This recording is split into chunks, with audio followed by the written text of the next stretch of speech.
Over the last 5 years, Greece has been severely affected by the economic crisis.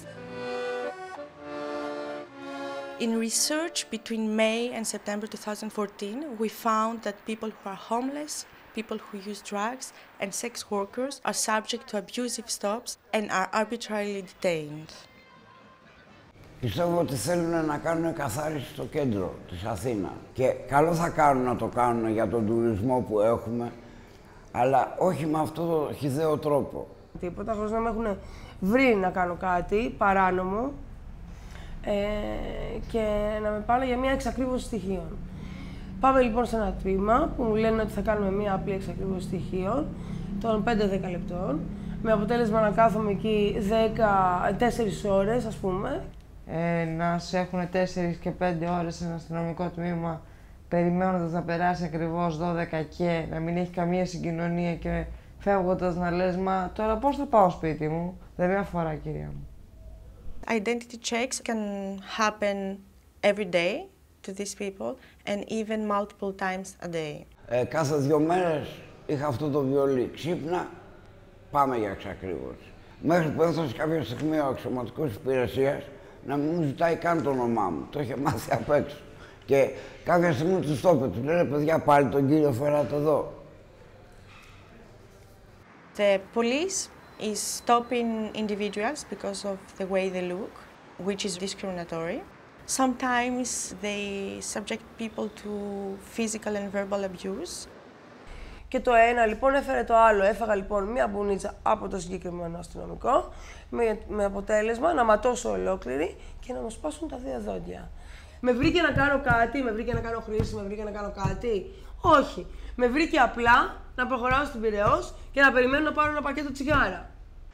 In the center of Athens, there are day centers where people who use drugs or people who are homeless can go and shower, see a doctor, a psychiatrist, a social worker.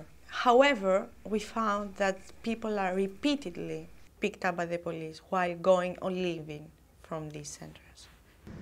Έχει τύχει πολλές φορές να κάνουν έλεγχο εδώ μπροστά στο κέντρο. Να συλλάβουν άνθρωπο εδώ μπροστά στο κέντρο. Έχουν γίνει όλα αυτά.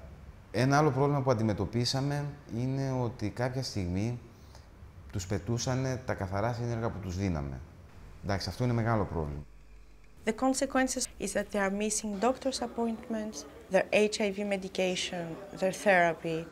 Έχει συμβεί 3-4 φορές. Δηλαδή έχασα τη χορήγησή μου με αποτέλεσμα να γυρίσω πίσω. Δηλαδή να ξανακάνω χρήση. Είχα το χαρτί του Take Home, ξέρεις τι σημαίνει Take Home. Του δίνω, είχα τη χορήγησή μου, 3 μπουκαλάκια. Του τα δίνω και όπως τα πήρε στα χέρια του μου λέει αυτά είναι παράνομα. Του λέω κύριε είναι και το χαρτί, ορίστε. Μου λέει δεν με ενδιαφέρει τι χαρτιά έχεις, θα σε παρακαλέσω πολύ μου λέει να το χύσεις. The sweep operations are also affecting the work of outreach workers who are there to support these people with condoms, clean needles. Έχει τύχει να γίνει και προσαγωγή. Μόνο και μόνο για επίδειξη δύναμης, γνωρίζοντας ποιοι είμαστε.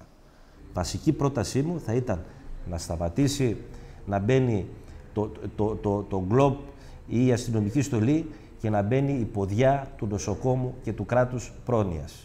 Μόνο έτσι.